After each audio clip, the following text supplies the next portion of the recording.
Welcome, everyone. So I'd like to welcome Kwame Christian to the show. I'm a really, really big fan of everything that he's doing. Kwame, how are you doing? How are you feeling? Hey, Adrian, I'm doing well. Thanks for having me, man.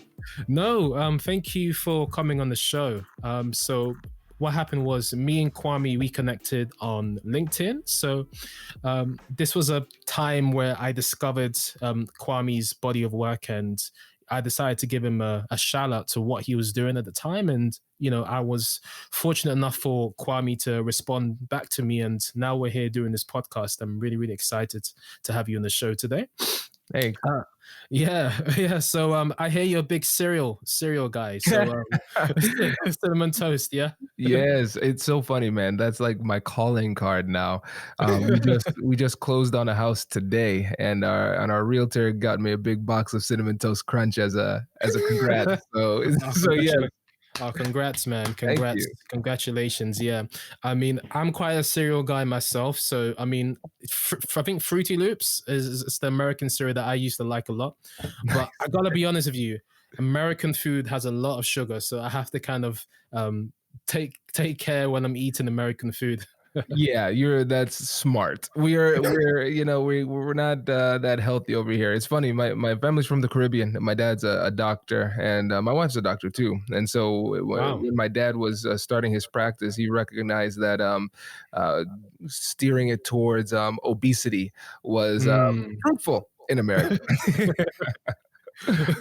Yeah, obesity. I mean, it's quite easy to put on weight, I suppose, with the amount of sugar and the amount of fats that's in some of the food out there. But hey, look at you. You're looking good, looking slim, and that's what's up. Thank you. I'm trying. It's not easy. Yeah. I can totally imagine. So yeah, I just want to get straight into it. So I think you're actually the first Kwame that I've met that's not actually Ghanaian, which is quite funny. Yeah, I am. Everybody thinks I'm Ghanaian, and usually I kind of just go away with it, go with it. Just oh yeah, I'm one of you. I'm part of the team, right? But yeah, my family they just admired Kwame Nkrumah a lot, and so Yeah. that was the name they went with first. Oh, fantastic. And do you know much about Kwame Nkrumah?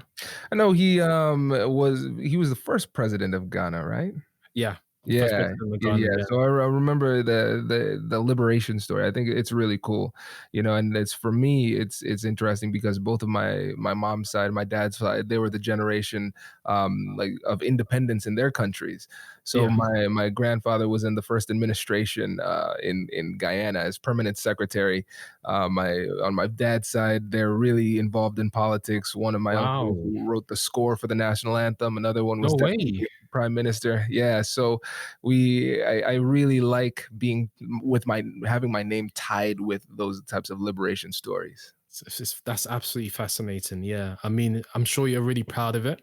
And I mean, just to speak on the back of that, I mean, there were a lot of African Americans that came to Ghana last year during the year return periods. So, I mean, you had celebrities, you had all types of people, but a lot of African Americans come to Ghana to discover their roots and to, explore the country. And it's just really, really fascinating to meet a lot of Americans out there. Yeah, that's a really beautiful story. Thank you. Yeah, really beautiful story. So Kwame, speaking of, so now that we're on the topic of Africa, um, I do recall that you did the Peace Cabal workshop in based out of Nigeria, right? That's right. Yeah, I have an intern who's in Lagos, and Okay. yeah, so she's really the person who spearheaded that Olawasian, and she's fantastic.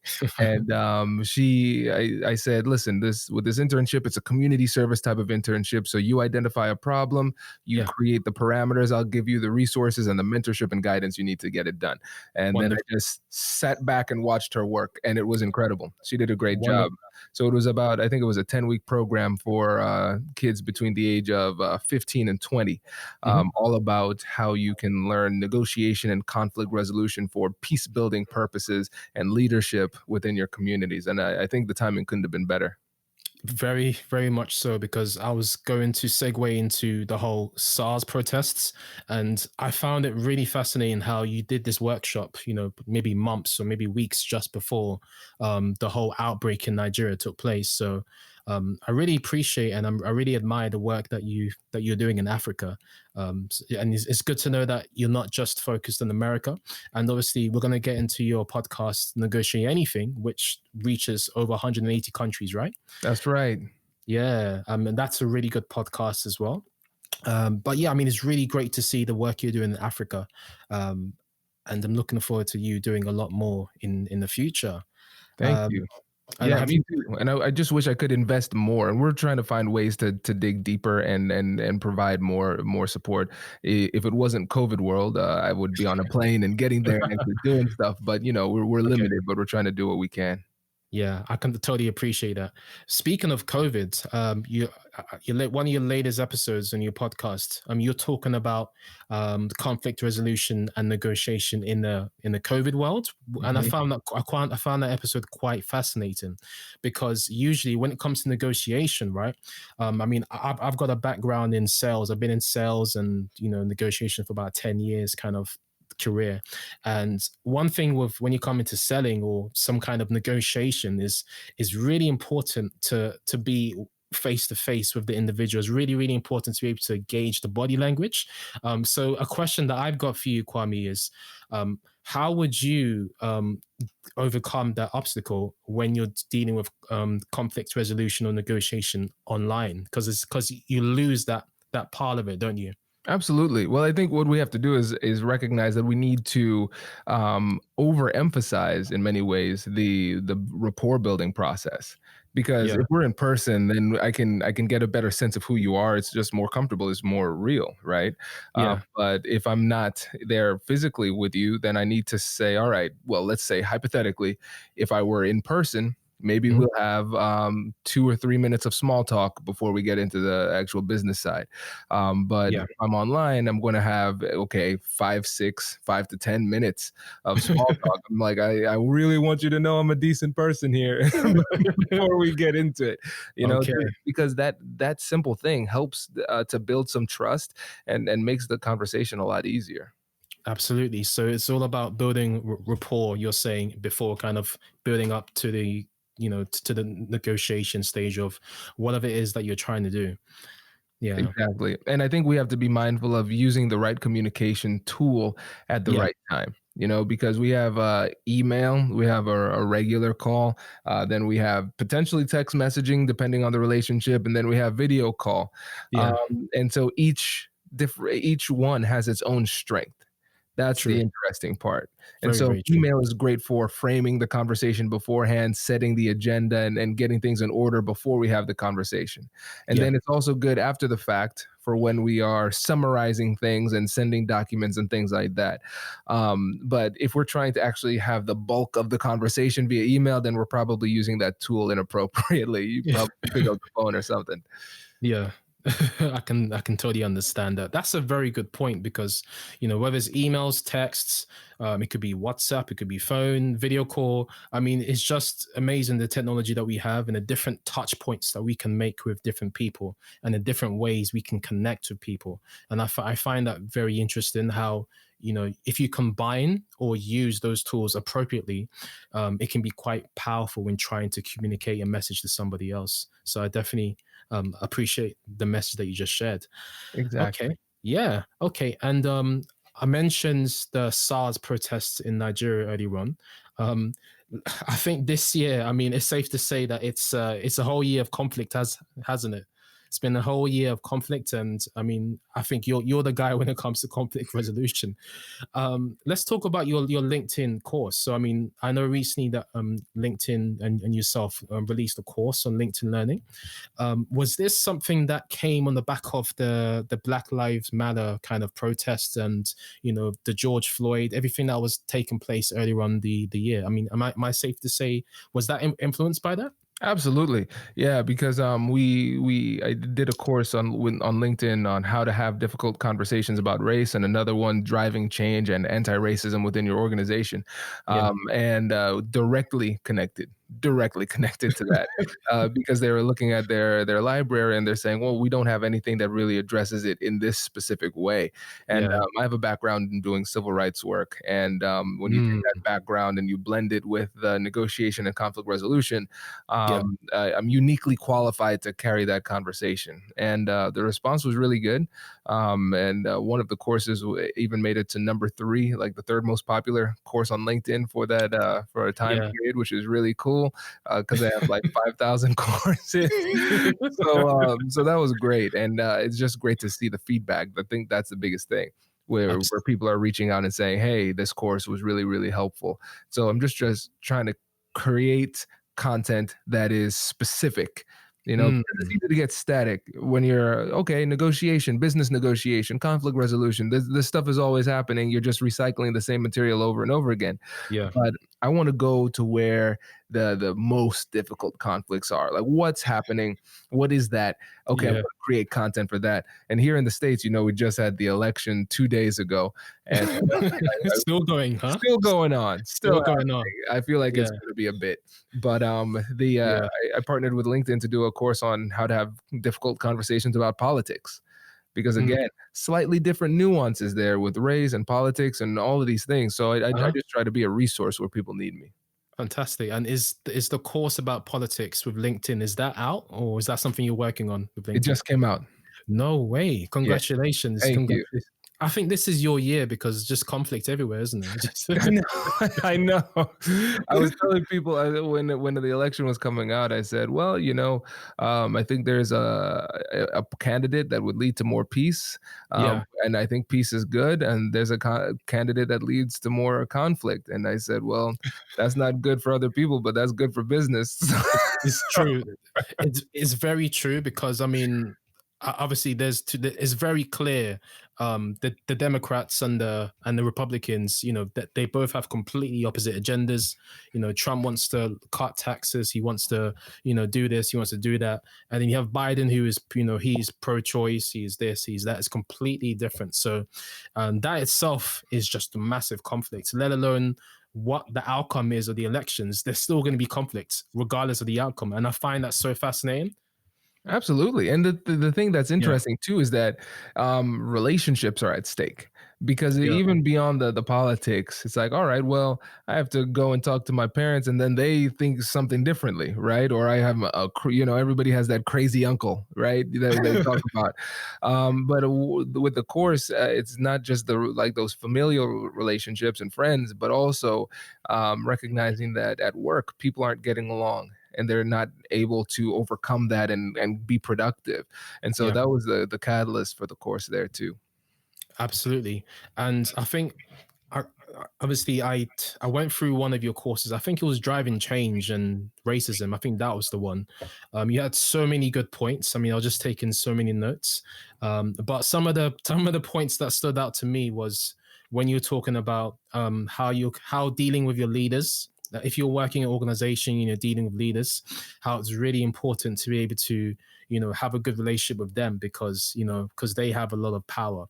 And one thing that kept coming up in whether it's your courses, whether it's your podcast, whether it's your TED talk, one thing that kept coming up, which I'm going to move on to next, is your framework, the compassion. How does it go again? Yes, the compassionate curiosity framework. Curiosity framework. That's correct. Yeah, and I know you got a book on Amazon out on Amazon. We'll probably get to that in just a moment. Yeah. But that's one thing that came up in everything that you do. But speaking of the book that you released on Amazon, Kwame, there was one testimonial that I saw on there, and it just summed it up for me because when it comes to negotiation, right? People tend to kind of think, okay, there's tricks, there's quick wins, there's little words you can do, little things you can say to intimidate the other person, and you can overcome it, or just try and be smart. But the person who was writing the testimony for your book on Amazon, they were just talking about, this book is not about any trickery. It's just about, dealing with the psychology, which people overlook a lot. And I find that very, very interesting. And I think it's very true because I think you make it, I mean, it's not as difficult as it should be, negotiation. And I think you have a very good way of making it sound more simpler and more straightforward and more practical for anyone to apply in any part of their lives. Yeah, well, thank you, Adrian. I appreciate that. Yeah, But yeah, you're right. That's one of the things I recognize that in the field we can get a little bit academic sometimes. You know, it's like, okay, well, that sounds really good. That theory makes sense to me, but I don't know what to do. Right? That's the thing. So I wanted to make it approachable, and that's why yeah, with the podcast I call it "Negotiate Anything" because I want people to recognize it's not just these high level transactional stuff we're talking about. It's everyday life, these everyday conversations with family, friends, colleagues at work. We're negotiating all the time. And it's the true. compassionate curiosity framework is the tool that allows us to do it. And so what's funny is with my 5-year-old, I use the compassionate curiosity framework.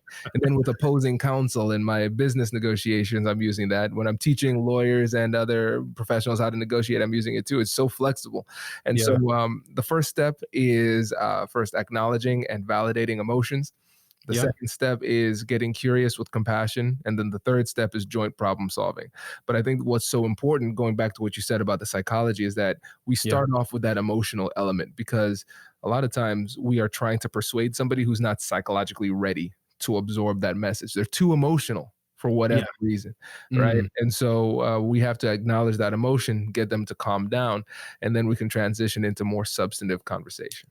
Absolutely. And you gave some very good examples in your TED talk, in your podcast as well, on how to use the framework in practical situations. And what stood out for me was that you kind of deflected. I mean, you found a way to deflect the person who was offended or needed a conflict to be resolved, and then you kind of humbled yourself, and then you kind of just you talk to them in a nice way to be able to kind of be on their side and to try and solve their problem and to show support. And is this something that you created, or is it the framework that exists anyway? No, the framework is something I created, and it Wow. was just taken from my own experience negotiating, and I was trying to put words to the process that I kind Yeah. of do organically, and so I wanted it to be simple, easy to remember, and that's what I came up with. Fantastic. Yeah. I mean, this is a powerful framework. And coming back to your book, is this something that you explore a lot more in one of your Amazon books that you released? Absolutely. So my book is Finding Confidence in Conflict: How to Negotiate Anything and Live Your Best Life. Yeah. And so that's where we go really in depth. So in my topic, my TED talk with the same topic, Finding Confidence in Conflict, that's the first time where I outline it. I Okay. say it and give examples. But you'll notice in the TED talk I didn't have the steps yet. I Yeah. still try to figure out how to articulate it, and I Okay. was limited very much in time. Okay. And Yeah. so, Yeah. so with the book, that was my opportunity to go a lot deeper. And in the book too, I think one of the things that I really like the most about it is that number one, we talk about the psychology not only as it applies to other people, but you. That's why it's called Finding Confidence in Conflict. Because for me, Yeah. it doesn't make sense to give recipes to people who are afraid to get in the kitchen. If I just tell you how to negotiate, but you're too afraid to do it, then it doesn't matter. So the first half of the book is all about helping people to feel more confident in those difficult conversations. And then Yeah. with the framework, it's designed not only for the external negotiations, but also for the internal negotiations. And Mm. so you do go through the exact same process when you're negotiating with yourself. Acknowledge and validate emotions, get curious with compassion, and join problem solving. And so it Wow. helps you to regulate your emotions. It helps you to get clarity. And then when the actual external negotiation happens, you have that clarity and you can be more effective. Fantastic. Yeah. Yeah. I mean, this was a really good framework that I really picked up on, and it really just stood out to me. Yeah. Yeah. So the book, is that something that came out on the back of the podcast? Because I realized that your podcast has been running for many years now. So I can imagine that the podcast inspired your Amazon book. Yeah, it's just a constant build because I started with the podcast in 2016, and then I did the TED Talk in 2017. Then I did the book in 2018. Yeah. And so it's just constantly building that content library and building on the feedback I get, because I love the fact that every time I post, I get comments. Oh, people like that one. All right, I posted something. Nobody liked that. Okay, not talking about that anymore. And so it's just a Mm, constant feedback loop, offering things, seeing how people respond, and giving more of the things that they like. And so yeah. that's just how I built the library. Wow. I mean, it's really impressive. It's an impressive library that you've built over time.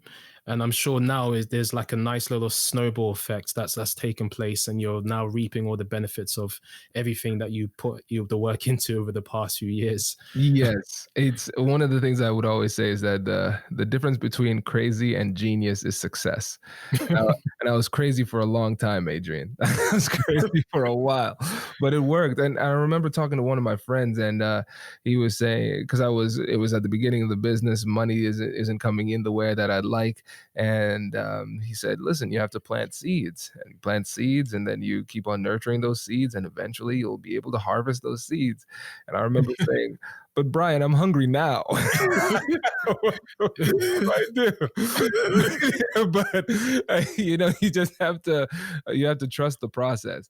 Keep on investing, and then again, like you said, it's the snowball effect. Snowball effect. And Yeah. I was worried at the beginning of the year, because I was saying the snowball's starting to roll. I could actually, for the first time, see on the calendar there's money coming in, so I don't need to worry about payroll. Everybody's getting paid. Well, Yeah. let me take a step back. Everybody always got paid. Whether or not I got paid, that was another question. Yeah. But finally, I could see on the calendar for the next 6 months we're good.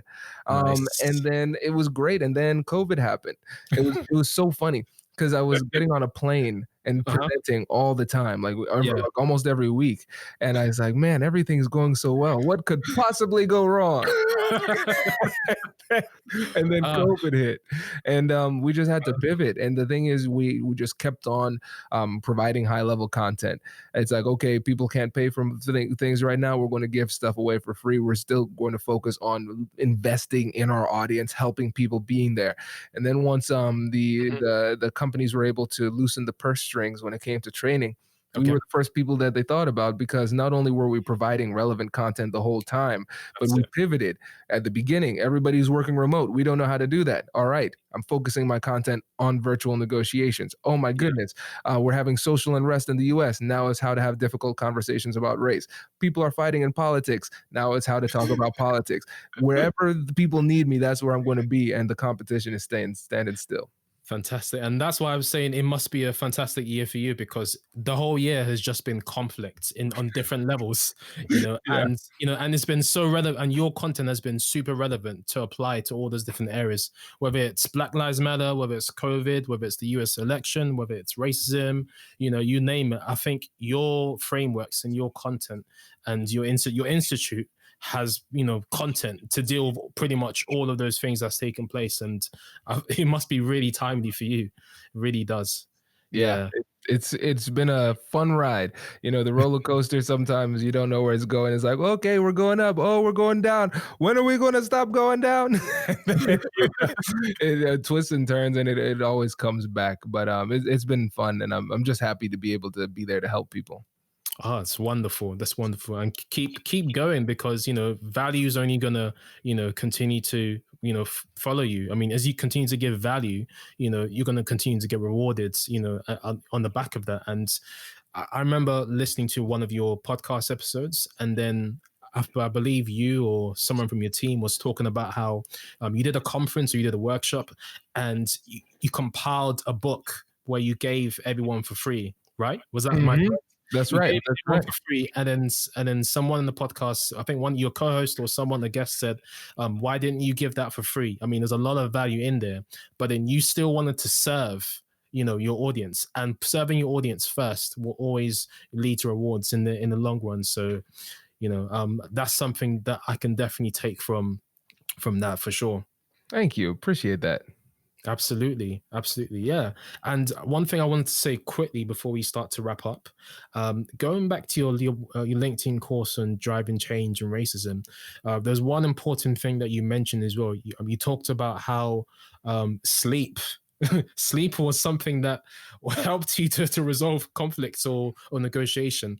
And I find it quite interesting because usually if maybe there's a conflict that you're trying to resolve internally, and you're trying to resolve it, and it's something that wouldn't allow you to necessarily fall asleep. You'd be staying up all night. So how would sleep help you to resolve the conflict and negotiation process? How do you, in your words, how is that moving the conversation forward? Yeah, when you think about sleep, it's fascinating. That's one of the things I really enjoyed learning about when I was getting my degree in psychology. And with sleep, what happens is at night during the REM process, it's essentially like an overnight therapy session. That's one of the things that happens. It's emotional regulation occurs at night, and Yeah. so getting a good night's sleep is one of the easiest ways to feel better physically, Mm. emotionally, in every type of way. And sometimes it's you that needs to take a nap, and sometimes it's the other person who needs to take a nap. And so, one of the easiest things that I did in order to make a lot of these difficult conversations easier is I would just say, "All right, you know what? I've gathered a lot of information. I appreciate that. Let's come back tomorrow and let's continue the conversation." And even if people are kind of like hot and really high in emotions, Yeah. usually they come back the next day a little bit better. I think that's a very good point, Kwame, because usually something may happen in my life and I would want to resolve it there and there. But then sometimes I'm just like, Adrian, sleep on it, wake up, see how you feel, and then, take action. And usually the action I take the morning after tends to be a lot better than the one I take when I'm in the mood, when I'm in the moment, and I just want to resolve something. Because I think as guys, as men, with problem solvers, with fixers, we just want to fix something now and get it over and done with. We don't really want to wait. But then I think it's just learning to be patient and wait for the right results. I think that's the key in achieving success. Exactly. Yeah. Okay. So I mean, Kwame, I just want to thank you for coming on the show. I'm quite conscious of time. Before I let you go, just wanted to ask, did you have any announcements? Is there any final words you want to leave the audience with? Well, I'll leave them with this. The best things in life are on the other side of difficult conversations. And so just remember, conflict is an opportunity. So you can take advantage of these opportunities to improve your life, get what you want and deserve. And so I encourage you to reach out to me, follow me on LinkedIn, check out the podcast, Negotiate Anything, and the book and the TED Talk, both with the titles of Finding Confidence in Conflict. No problem at all. So I'll make sure we'll have all the links in the show notes on thesoundofaccra.com, and that's thesoundofaccra.com. Kwame Christian, thank you so much for coming on the show. I'm really excited to have you on board today. My pleasure. Thanks for having me, Adrian. You're welcome. All right, take care. Please like, subscribe, and leave a comment below. If you're listening on the podcast platforms, be sure to leave us a review. Thank you so much for listening to The Sound of Accra. See you next time. Bye-bye.